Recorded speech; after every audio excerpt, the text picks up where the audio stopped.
Burgess and Bolton's weekly wrap-up.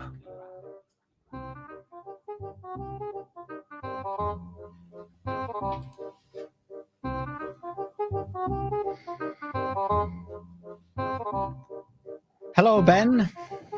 Hello, Jeremy. Happy Friday. Yes, happy Friday indeed. Sun shining, so that's good. Bodes well for the weekend. The sun shines on the righteous, I say. Oh, good. I feel even better. Welcome, everybody, to this week's edition of Burgess and Bolton's weekly wrap-up, where we look at everything to do with the London market, technology, change, innovation.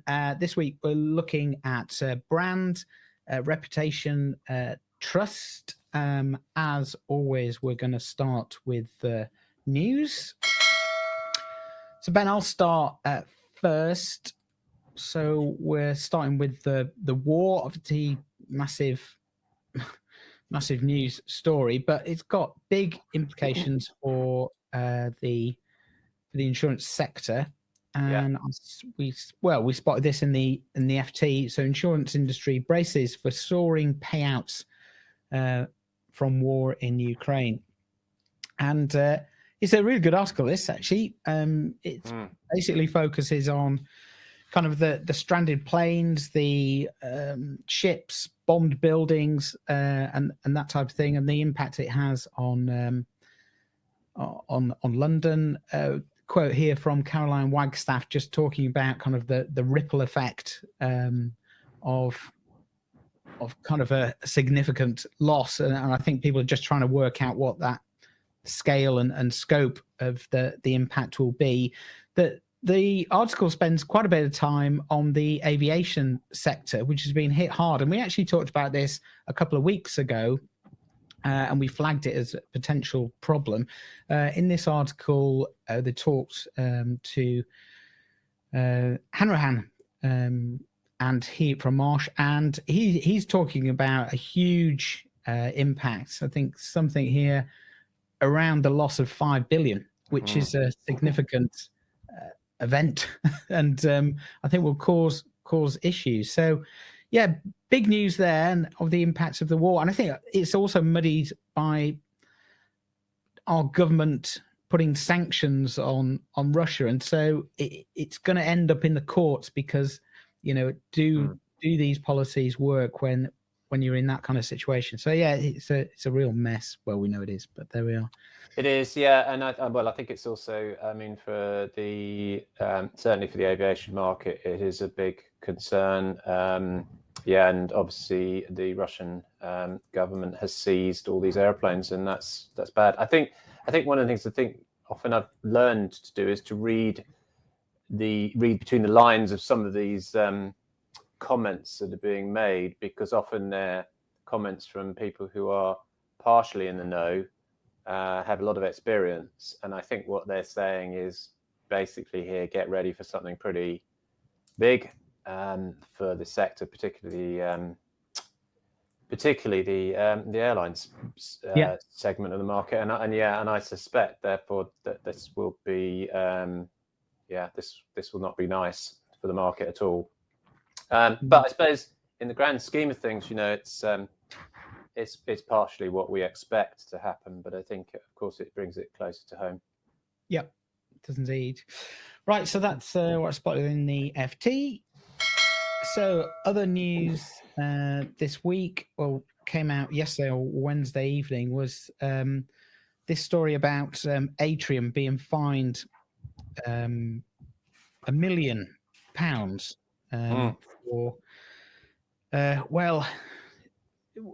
what is really terrible behaviour of heavy drinking, initiation games, and sexual remarks about female staff. And it made kind of news, not just in our industry's press, but also on the BBC, on Sky News as well. So yeah, it's a big event. The focus on the kind of the press release I was reading was on kind of the fine and how big it was and how impressive it was. But actually, I think the response has been quite poor from Atrium. I think they had Chris Stuke come out, who's a non-exec director, just saying, we're sorry and for what happened, but it feels to me like I think they're just hoping it'll go away. Well, yes. Well, it's an interesting story. I mean, I'd say that if people want to read there's a 5-page notice of what do they call it? A notice of consent, I think, from the Lloyd's Enforcement Board, which was issued on the 16th of March. So that's worth a read. It's about Bulletin Y5252, which was, if we all remember, the original sort of culture statement policy in relation to the market and harassment and bullying.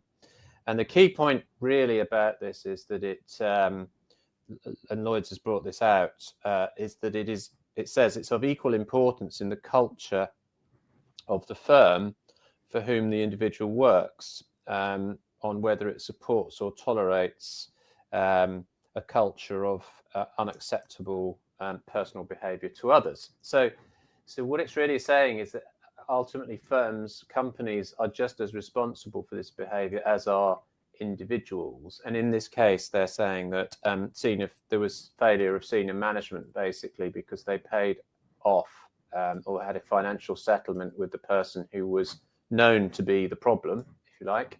And so this person who is employee A has now presumably gone somewhere else in the market, and there's been some speculation about it. But I do get and take your point about this being focused on 1.5 million. But in fact, I've just been doing something around what's the impact on brands. And really, this is you can't overestimate how serious this is for the market, for London, at a time when we really did not need this. There's a talent crunch. We're trying to work on diversity and attracting talent into the market. And this does damage it severely, I would say, particularly because it's such a sort of big story. It's going to be read by everybody. It's on every media channel around the world.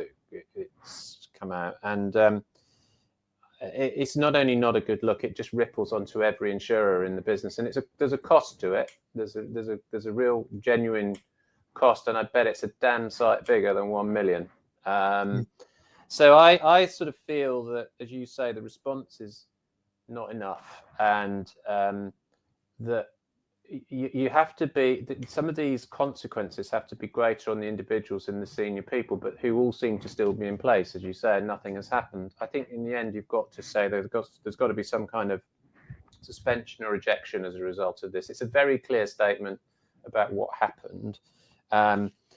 Atrium's accepted all those, but then it's just a financial penalty.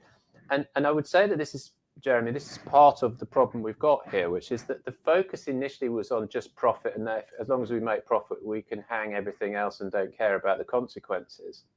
That's exactly what Lloyd said wasn't the problem. But then if all you do is deliver a fine, and I appreciate things may roll out over the next few months, but if you only dish out a fine, then what's the real penalty for anybody? Atrium made 68 million last year, so it's not insignificant, but it's not significant enough to cause them real damage, I would suggest. So in the end, I think that the other thing that's sort of sad about this is it's 4 years, and Lloyd's was saying, in mitigation, Atrium had cooperated, but this is 4 years of bad behaviour. It's not like one incident, one bad apple, one small thing. This is something that's been going on for a long time. So anyway, the worry is that there's more of these, I suppose, is the other thing I would say, and that this is a typical this is an endemic, as the press would call it, endemic culture in the market. I personally don't think it is now. I think there's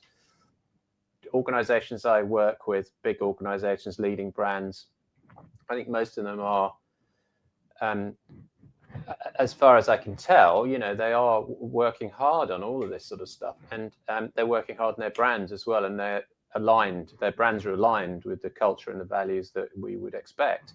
So I think things are getting better, and the market's okay. But this is so damaging, and it almost just says that they didn't care about the rest of the market and the reputation of the rest of the market. And it's such a codependent market that's not on really. So yeah, I think it's very damaging. We both question whether this has gone far enough in terms of really penalising people. In the end, people hate ending their careers on a sour note. I think. And if they've already got money, you can't hurt them with that. It's the loss of the reputation and status that hurts people, and I think that's what we should start to look at. The other thing, just finally to say, I've gone about it forever, but the other point about this is something I was talking to a really senior broker about the other day, is we really do need to start, as we've talked about a lot on this show, about focusing on the customer. Because if any of this stuff that you read in this or any of the other cases, you'd say this is just not what customers would expect. And it's just so out of line with that of an industry that's there to help people and get them out of scrapes and things. This is sort of the 1980s dreadful investment banking behavior. It's in the past. Nobody's saying we can't have fun and go out and do things. Everybody knows what that is and when a line is crossed, I'm afraid. So yeah, it's got to change. I think this is very damaging though, and I think it will be around for a little while, sadly. Yeah, and you pointed me to this LinkedIn post as well by Charlotte Halkett from Bought by Many, which kind of summed it up neatly. I thought this kind of trash drags the reputation of the industry I love in the gutter, turns decent people off working for our sector, and hits public trust hard. And that's it. I mean, in a nutshell, that is it. And look at it on the BBC. This isn't a small story. It was the third most read story on the BBC yesterday. Yeah, and there's a lot of research around. I can tell you that's about visuals. Okay, and all the visuals of this are the Lloyd's room, and then associated with drinking. It's very powerful stuff. It's going to stick in people's minds. They're not going to forget about it. We did an event a few months ago about employer brand, and we talked about what needed to happen. And Caroline Wagstaff did a really good talk at that event about how people don't understand the market and they don't get it because it's opaque and all that sort of stuff, which we all said, yeah, that's got to change. But if this is all they hear and all those visuals are there, it's incredibly powerful, and that's all people know. So it's so dim-witted and so damaging. It's hard to, as I say, underestimate what it's going to be. And Charlotte's absolutely right to call it out. Yeah. Good. Anyway, we're going to come back to brand in a minute. So let's move on let's do consumer duty, Ben. Yes. This is going to be big, and it's really building on the stuff that we've just been talking about with the FCA looking at changing the industry's mindset, and that culture piece that we've just been talking about in the negative. Well, the FCA are looking to turn it around to be put it into the positive. I think there's a couple of things to draw out. The final rules haven't been agreed yet, and they're coming out in July 2020. However, they have to be implemented by April 23, at the end of April 23. So there's pretty tight time around it.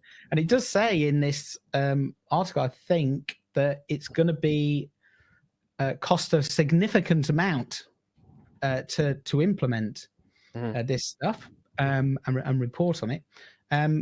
But once it's in place, then it should provide customers with a better service. So, yeah, it's a big piece of news that's come out of the FCA. I don't think it's been kind of registered yet within organizations, and just how far the implications go in terms of what you have to do. So yeah, we thought we'd flag it as something that is going to be in the news for a while, and it's going to cost quite a lot of money, I think. Yeah, it's also, so there's a chap called Michael Siksic who is the acknowledged expert on this stuff. He's ex-FCA on the supervisory board, I believe, at the FCA, and he now is a consultant, and he was saying that this is the biggest change basically in financial regulation in the last 20 years. So it's a big deal, and therefore, but it is, as you say, it seems to be under the radar. I think one of the problems a bit with it is the language in which it is written and headlines. So it's called Consumer Duty, first of all. So if we talk about what we talk about is mainly the commercial market and the P&C market, then this would they would probably think, many would think, this doesn't apply to us, it's nothing to do with us. But actually, if you look into the small print and see what its scope is, read some of the lawyers' paper, Norton Rose has done a good paper on it, they are saying that it actually does go into certainly into the SME and commercial, small commercial, medium-sized commercial, but also potentially into bigger operations. And the really critical point is this is for the carriers and the brokers to work out between themselves as to whether they're actually delivering value in their products. So it goes way, way beyond pricing. And it's what Michael Sixick said in an interview I saw on one of the, I think, Insure TV, was that he described it rather euphemistically as there will be a tension, a creative tension between the brokers and the underwriters. Well, my God, that's going to underestimate just how difficult that is, because we know, I know, it's very difficult to get brokers and underwriters to effectively collaborate around products as it is. But with this coming in now with an imperative that it has to happen, this is really going to take some work. Certainly, Sixick is saying that they are going to, what the FCA is saying is they're going to be incredibly assertive about this. This is not something that's a minor piece of regulatory change. It's a big deal for the FCA, so they're going to make it stick. And he says, as they often do, they will look for scapegoats. They'll find some examples, people to make an example of, and then it will become a thing. But at the moment, it does feel very much like it's under the radar. I've been speaking to people who've approached me and spoken to me who are senior lawyers, and people saying, "Is anybody's doing anything about it, Ben? Are people looking at it?" And we're looking at it. But I don't hear a lot about it at the moment. And I think it's, as you say, Jeremy, it's not very far off. There's not long to do much about it. I think probably a lot of organizations are very preoccupied with ESG and other stuff now, and now they'll be preoccupied with the Ukraine war and sorting out things on sanctions. So there's going to be a lot of extra work apart from anything, and it's a cost. But they've got to get it right, because they're not going to get away with not getting it right. Yeah. Good. Right. We'll keep an eye on it as always. It's all happening, isn't it? It really is all happening this week. Yeah. Right. So let's get on to Insure Index. Have I said that right? Yeah, sort of. Yeah. Insure Index. Insure Index. Yeah. Let's try this slide. There we go. So what is it, Ben? What is Insure Index? Right. So this is something that we've launched. We've talked about it before. Something I've launched as a new business, and this is a gratuitous advert for this. But actually, it does have relevance, and I hope people don't mind that. It is something that's been a bit of a sort of an idea for a little while through the lockdown, and it's something that's now come to fruition in that it's actually out there. So this is the website Insure Index. So what is it? Well, it's a brand. Ostensibly, it's a place where we put all the stuff we talk about brands and some of the leading brands here. So this is not just insurer brands, but it's going to cover all sorts of different indexes of all sorts of different insurance organizations and stuff that's related to the brand and reputation of these organizations. The point is that brand building is growing. It's growing in importance. It's becoming more critical to all players. Even the challenger players that come in nowadays are building brands very quickly. People like Mosaic, Beat, and so on, and Convex even, which is a relatively new player. So that you can see the investment goes in, becomes important for them to position themselves, and it's part of their value offering to the market. So we set this up to really recognize some of those things. And it's funny because it's a lot of these things, it starts off as an acorn of an idea, and actually as it's gone on, it's become very apparent to us just how much there is in this. And then of course we launched this week at a point where there's a scandal in the market. There's a war going on where brands are kind of playing out in a different way. So it's incredibly I think of its time now. It's a moment in time where we're looking at brands more. So really the site is going to be building more and more content. It's a resource, I suppose, for people to want to look up things. It's also supposed to be a bit about education about what brand actually is. It's not just a colorful logo. It's much more than that, and it's much deeper than that.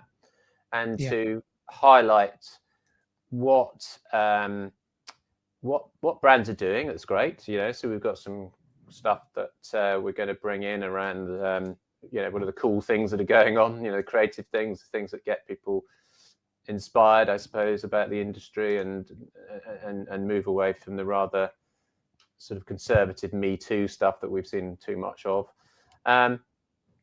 It's certainly about messaging, and it's also about I think where we've got all these different parts of the industry, which go back to Caroline's point, are difficult to understand. But here you can go in and you'll be able to see who are the top TPAs, what is a TPA, the top MGAs, the carriers. And what we've started to find is that all creates sort of linkage. So, you start to link up, a carrier brand with a tech brand, for example, and how does that interrelate and so on. So, so this is the first index, which is the London Insurance Market Index. We defined this according to some basic brand metrics that anybody would use, so around awareness and what we call personality. So in other words, people, brokers in particular in this one, assign or recognize or associate the companies with having characteristics, if you like, brand characteristics, personality characteristics.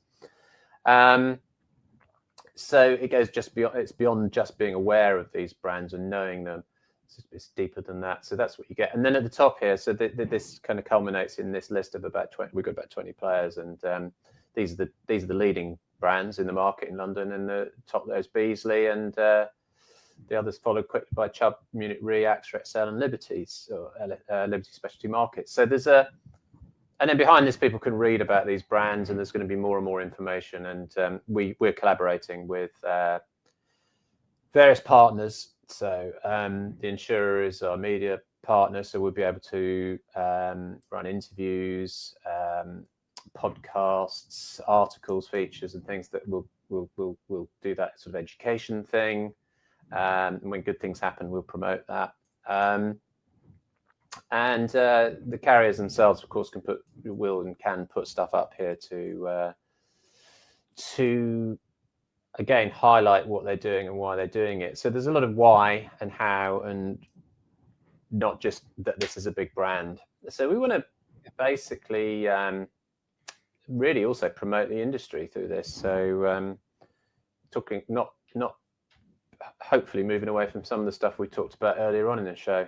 And definitely focusing on the positive, Yeah, and I think we've talked a lot about this on the show and between us, but I do feel there is a move within organisations to look at brands, because you're right. I think for a long time people just thought, what's the logo, what's the website look like? But it's about your brand to your customer, how it plays out to employees.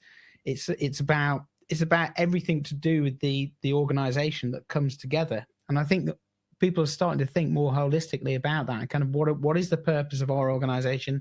How do we do things around here? What makes us different, unique? And it's really interesting. I just thought I'd share this because people often say, well, what are you talking about? This is so this is Dead Happy, which is kind of a new kind of insurance company, assurance company, isn't it? But I was forwarded this by a colleague, and they put their brand personality everywhere, even in the email disclaimer. And if you read this, it's extremely funny because it looks like a normal disclaimer, but actually when you read it, it goes into all sorts of stuff. And I'll leave it up there for people to read. But the funny stuff is really quite at the end. Those of you with an overwhelming fear of the unknown will be gratified to learn that there is no hidden message revealed by reading this warning backwards. However, By pouring a complete circle of salt around yourself and your computer, you can ensure that no harm befalls you or your pets. If you have received this email in error, please add some nutmeg and egg whites and place in a warm oven for 40 minutes. Whisk briefly, let it stand for 2 hours before icing. That's brilliant. It's That's so good. That's so good. It's the sort of thing we want to pick up as well. That, you know, part of this is about the link between humor and not taking ourselves too seriously, but also living those values, and that's so important. I think this sort of stuff is brilliant. Actually, there's been a few doing this. I noticed that actually the company we talked about earlier on was doing something about the naming of their new brand, and they had a load of dogs in the video and stuff like that, and it was well done.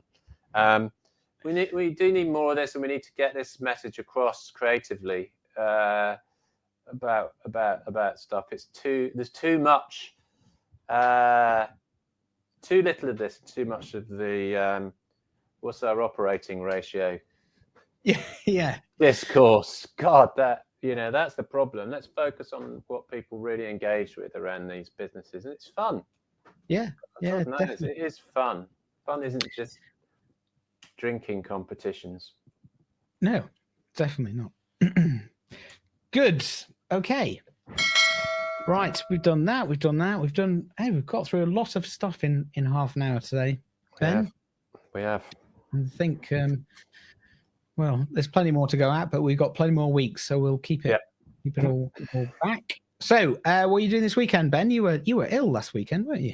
Just off out of COVID. Everyone's got it now. It's whatever this latest variant is, subvariant, has seemingly done for most people I know, including myself, who I thought was superhuman and hadn't had it. But anyway, I've had it. I'm over it. I'm maybe mentally slightly lower now, having had it. I think my brain fog has depleted my brain cells. So that's what and I've also been told that by someone as well. So anyway, that's fine. My Wordle scores have gone down this week. That's what I noticed. That was my test. Is that it? Yeah, I failed right in the middle of COVID. I did 2 Wordles and I completely failed for the first time ever, which I had to put down to COVID because it's statistically significant twice, it happening twice. Yeah. Maybe. And anyway, so that's been my week. But no, the weekend is going to be beautiful and sunny. I'm going down to see my family in Eastbourne by the sea, which is one of the sunniest places in the country, apparently. Excellent. Good. I've actually got lunch with a friend I haven't seen for many years now. So I'm looking forward to that as well. Okay. Thanks for tuning in, everybody. We will see you next week. Have a good weekend. Have a good one. Bye.